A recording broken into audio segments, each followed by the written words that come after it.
కళ అంటే నువ్వు నువ్వు ఏ సినిమా యాక్ట్రెస్ గురించి మాట్లాడుతున్నావు? ఉన్నది ఒక్కరే కదా, కళ పేరుతో ఉన్న యాక్ట్రెస్ ఒక్కరే. ఆవిడ గురించే మాట్లాడుతున్నాను.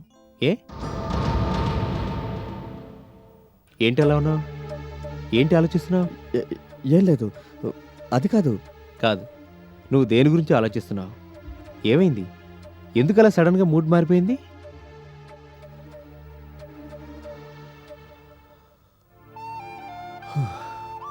పాపం కళ, ఆవిడది చాలా ట్రాజిక్ స్టోరీ. సినిమాల్లో ఎన్నో ఇబ్బందులు ఎదుర్కొంది. దాని గురించి డైరెక్టర్ రాము గారు అంతా నాతో చెప్పారు. రాము గారా? అవును, ప్రొఫెషనల్ లైఫ్లోనే కాదు, పర్సనల్ లైఫ్లో కూడా చాలా ఇబ్బందులు ఎదుర్కొంది. ఎవరినో పెళ్లి చేసుకుంది, కానీ సంథింగ్ హ్యాపెండ్. అతన్ని వదిలేసి వచ్చేయాల్సిన పరిస్థితి ఏర్పడింది. ఇప్పుడు ఒంటరిగానే ఉంటుంది. పొట్టకూటి కోసం మా ఇంట్లో గవర్నెన్స్గా చేరింది. అదంతా తలుచుకుంటుంటే చాలా బాధగా ఉంది. ఎలా ఉండాల్సిన నటి ఎలా అయిపోయిందా అని.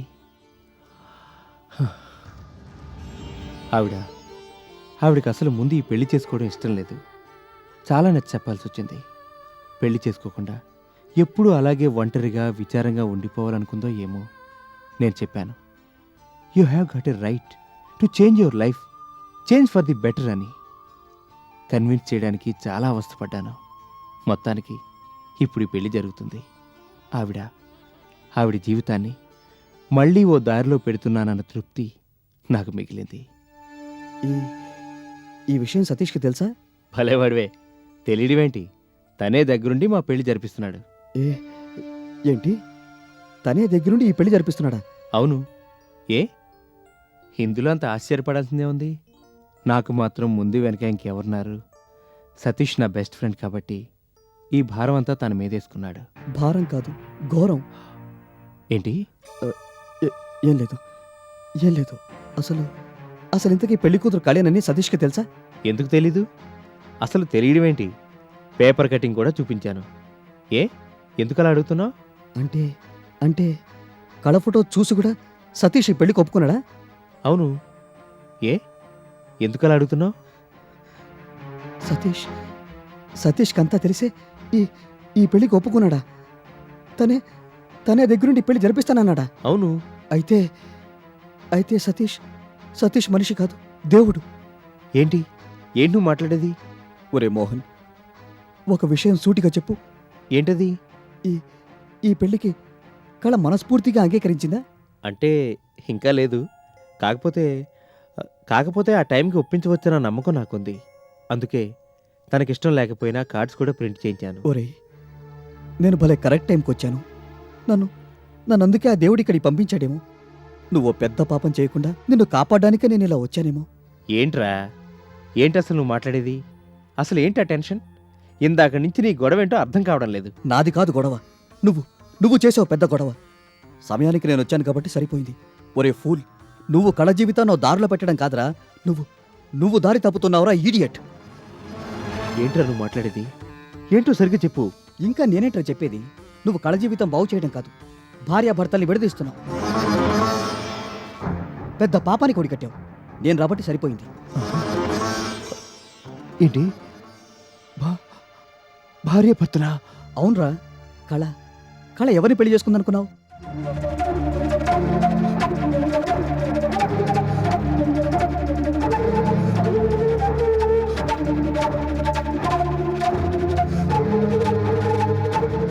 నీ బెస్ట్ ఫ్రెండ్ సతీష్ నేరా? అవునరా ఫూల్, కళా సతీష్లిద్దరూ భార్యాభర్తలు.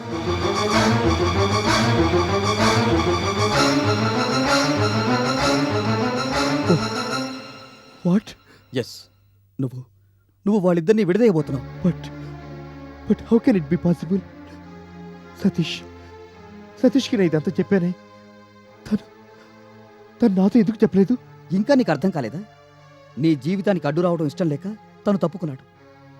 మంచి మనసుతో నీకు నిజాన్ని చెప్పకుండా దాచిపెట్టాడు. అది వాడి గొప్పతనంరా, గొప్పతనం. బెస్ట్ ఫ్రెండ్ అంటూ చెప్పి నువ్వు వాడికి చేసే ఉపకారం ఇదన్నమాట. వాడి చేతుల మీదగానే వాడి భార్య నువ్వు స్వీకరించబోతున్నావు అన్నమాట. అసలు ఇదంతా ఎలా చేసావురా? నువ్వెప్పుడు సతీష్ దగ్గర కళ ఫోటో చూడలేదా? లేదు, నేనెప్పుడు సతీష్ దగ్గర కళ గురించి మాట్లాడుతూనే ఉన్నాను.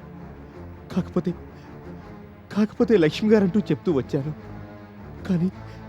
కానీ మన ఈ మధ్య కళ ఫోటో కూడా చూపించాను. అసలు పేరు కళని కూడా చెప్పాను. అప్పుడైనా సతీష్ నాతో ఏం చెప్పలేదు.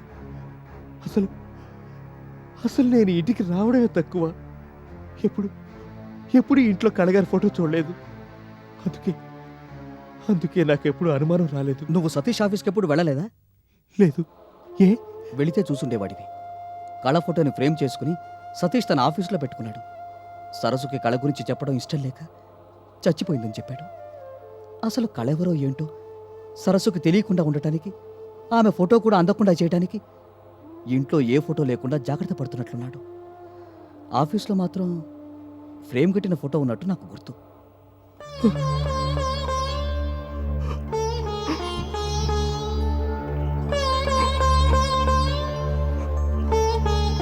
Oh my God. అయినా ఇదంతా ఎలా చేయగలిగావురా? నీకేమాత్రం బుర్ర పని చేయలేదా? అసలు సతీష్ వాళ్ళ కంపెనీ పేరే కళా కన్స్ట్రక్షన్స్ కదా. అప్పుడు కూడా నీకు అనుమానం రాలేదా? లేదు, అదేదో కోఇన్సిడెన్స్ అనుకున్నాను. కళ అన్న పేరు ఎవరైనా పెట్టుకోవచ్చు కదా. ఏడ్చావు. నీ కర్మ. బెస్ట్ ఫ్రెండ్ అంటూ సతీష్ బతుకులో నిప్పులు పోసావు. వాడు నోరు తెరిచి నీకు చెప్పని నేరానికి ఇంతటి పాపాన్ని కొడిగట్టావు. ఓ మై గాడ్, నేనెంత పని చేయబోయాను. ఇదంతా ఎందుకు జరిగింది? అసలు నాకు సతీష్ ఒక్క మాట ఎందుకు చెప్పలేదు? నేను అదంతా చేస్తుంటే అతను ఏమనుకున్నాడో ఏంటో. ఒక్క ముక్కైనా నాతో చెప్పుండొచ్చు కదా. అవును, ఎందుకు చెప్తాడు? సతీష్ది అంత పెద్ద మనసు, గొప్ప మనసు. కానీ నేను తెలియక చాలా చాలా నీచంగా ప్రవర్తించాను.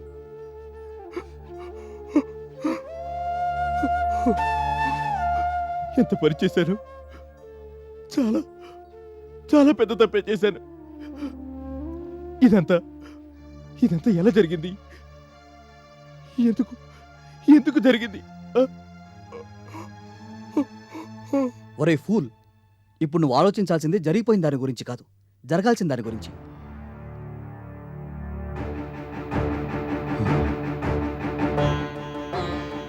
అవును, జరగబోయే దాని గురించి ఆలోచించాలి.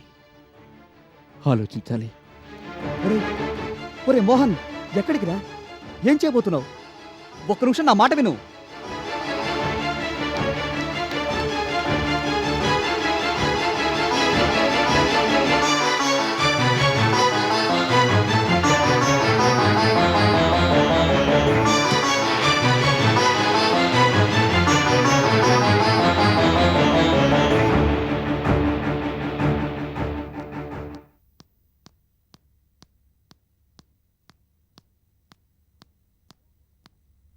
సుబ్బమ్మ, అమ్మా, రవి కోసమని లీవ్ లెటర్ ఒకటి రాసి అతని గదిలో పెట్టాను. ఇప్పుడు అక్కడ చూస్తే లేదు. నువ్వెవన్నా తీసావా? లేదమ్మా, నాకు తెలీదే. సరే.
ఏమైందమ్మా? ఏం లేదు, డ్రా రాకపోతేను గట్టిగా లాగాను, అందుకే ఇలా అయ్యింది.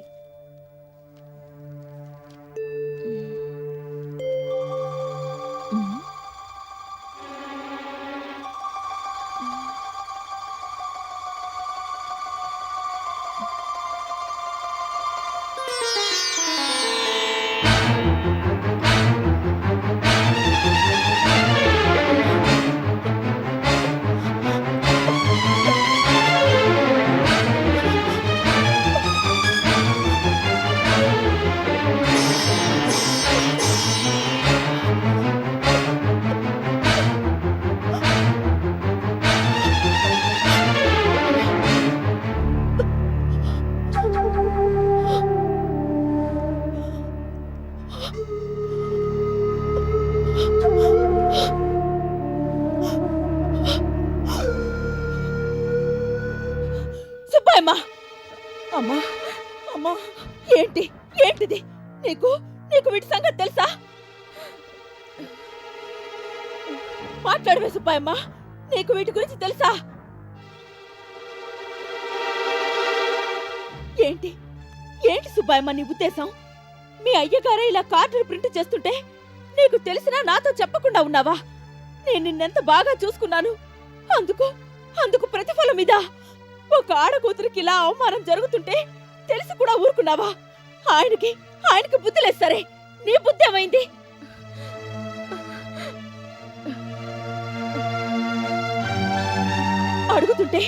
అడుగుతుంటే అలా ఉండిపోయావే.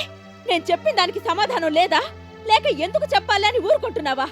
అవునులే, ఇంత గూడు పుటాని చేసిన దానివి, నిజం తెలిసి ఇన్నాళ్ళు దాచిపెట్టిన దానివి, ఇప్పుడు నేను అడిగితే మాత్రం సమాధానం ఎందుకు చెప్తావు?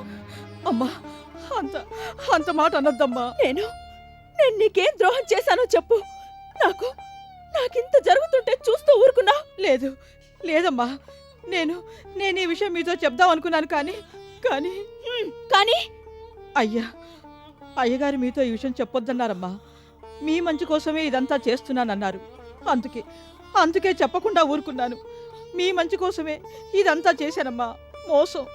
మోసం చెయ్యాలన్న ఉద్దేశం నాకు ఏ కోసానా లేదు. నిజం, నా మాట నమ్ము, నా బిడ్డల మీద ఒట్టు.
సార్, మొత్తం ప్యాకెట్లని ఇవేనా?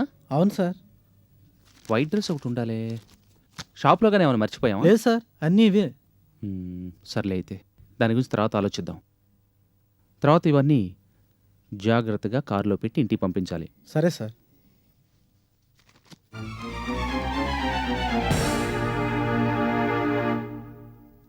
ఓహో, మీరా? సమయానికి వచ్చారు. రండి. సార్, ఇక నువ్వు వెళ్ళు. నేను రమ్మనేంత వరకు లోపలికి రావద్దు. అలాగే సార్.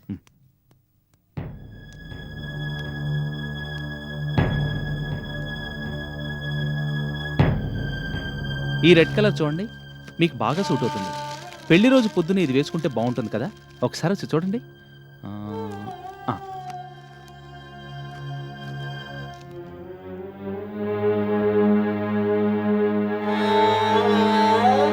ఈ డార్క్ బ్లూ షర్ట్ కూడా మీకు బాగుంటుంది. యూనో, మీకు డార్క్ కలర్స్ అన్ని సూట్ అవుతాయి.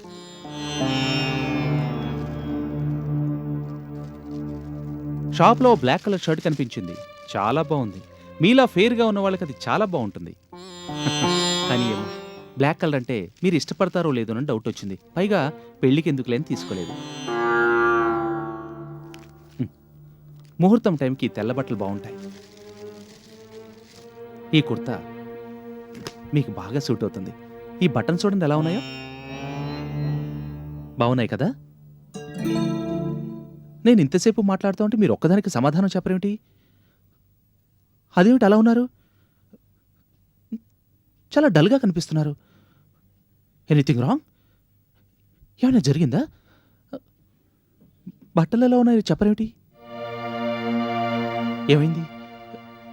ఎందుకు అలా ఉన్నారు? What happened?